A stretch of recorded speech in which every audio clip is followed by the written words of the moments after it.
Hello, I'm Dwayne Chig, and welcome to your encouragement encounter. Today I want to talk to you about developing your dream. That time where it's processing, it's growing. It's kind of like the caterpillar and the butterfly. There's a time period where they're in the cocoon, and in that time they're not really a caterpillar. They're not a butterfly. I guess you call them a caterfly, if you will. They're not a caterpillar that can crawl. They're not a butterfly that can fly. But that process, they're becoming. And so our dreams, our goals don't just happen. We have to develop them. They have to be processed, if you will. And so this dream, but it has to be somewhat more than just a dream, because I have dreams. A dream of singing with the Temptations. That would be great, but there's one problem. I can't sing. A dream of playing professional basketball, but there's two problems. I'm about 30 years too old and about 5 inches too short. But more than a dream of writing books that will help change people's lives, more than a dream of being one of the premier encouragement, inspirational, motivational speakers, that is a calling for me. That is a passion. How do you know the difference between a dream and a passion? One you want or get to do, the other one you have to do. And so, developing our dream, our passion, our goal, the thing that you want to do, developing that.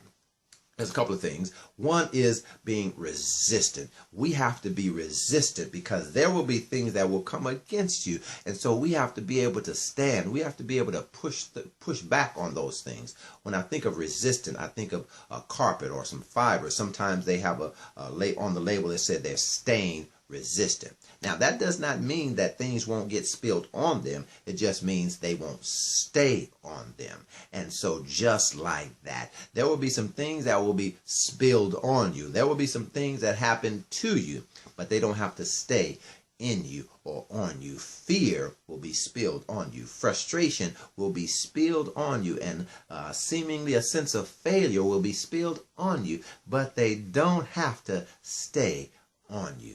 And one of the things that comes to mind when I think about being stain resistant, there's something in the fiber, there's something in the carpet that keeps those stains from latching onto them. And just like that, you and I have to have something in us that keeps the stains from latching onto us, from staying on us, that keeps the frustration, the fear, that keeps those things from staying on us. What is it?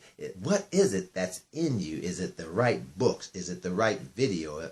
Is it the right words? You have to have something in you to keep the stains from staying on you. We have to be resistant. Not only I think of being stain resistant, but I think about utensils or pots and pans, and sometimes in the selling of them, the people will tell you that they're scratch resistant. Again, that doesn't mean they won't get scratched. That just means they won't stay scarred. And as you pursue, as you go after your goal, go after your dream, there's going to be some scratching.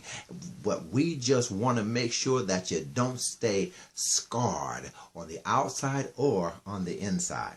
I have a scar right here on my I guess elbow or my arm, and it comes from playing street football. I guess I was about 8 or 9, and I know the modern young people don't know anything about street football. Street football, the guys on the block would get together and play football, and the blue Camaro was a first down, and Mr. Johnson's house was a touchdown. That's street football. And this particular day, my brother happened to be on the other team, and I was going up against him, and he knocked me down. And so I got scratched up. I got a sore. It was bleeding and all those sort of things. And so I just went in the house, washed it off, and put some old-fashioned painful medicine called mercurochrome on it, and just wrapped it up. And you know what I did? I went back outside and finished playing street football. I was scratched, but I was not permanently scarred. And just like you, as you pursue your goal, your dream, your passion, your vision, there are going to be some times where you're going to get knocked down.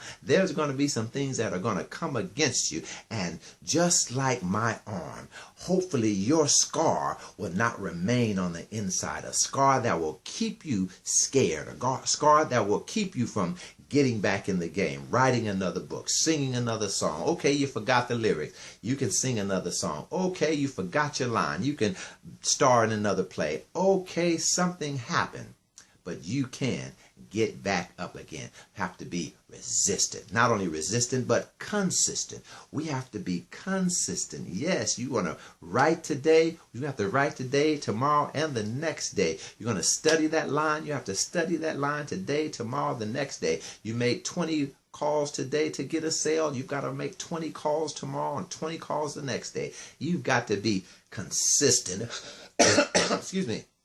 Consistent in your actions, but not only that, consistent in your character.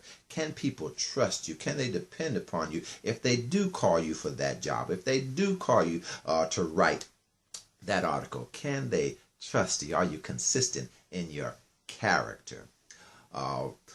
Recently, I had a phone call on one Saturday. I was just sitting here. I was watching television and doing something on the computer. I had a call from a friend of mine, and they said, "What are you doing?" I told them I was just watching TV and, working on the computer. They said, "I need you to put a suit on and come speak at this event." You mean right now? Yeah, I mean right now. Something happened where the person that was supposed to speak, there was a mix-up or whatever the case may be, but right now. And why did they call me? Why did they expect that I'd be able to do that? Because I was consistent in character, but not only that, consistent in preparation, consistent in practice. The best time to learn CPR is before you need it. So I was able to go do that event, be a blessing to some people. Why? Because I had been consistent. You've got to be consistent in character, consistent in your actions. And when we are resistant, when we are consistent, guess what? That goal, that dream, that vision will be, I'll use this word, existent. It will come to pass. You will conquer it. You will have the victory. You will accomplish that goal. That's going to do it for me. I trust something was said that helped you in some way. If you want to follow me on Twitter, I can be followed at encouragement. And if you'd like to contact me about speaking at your next event, I can be reached at drshig@gmail.com. drshig@gmail.com. And would you do me a favor? Would you help me help your friends? Would you please share this on your Facebook page, on your Twitter page, on your YouTube channel? I'd appreciate it. Well, until next time, you be encouraged. Be blessed.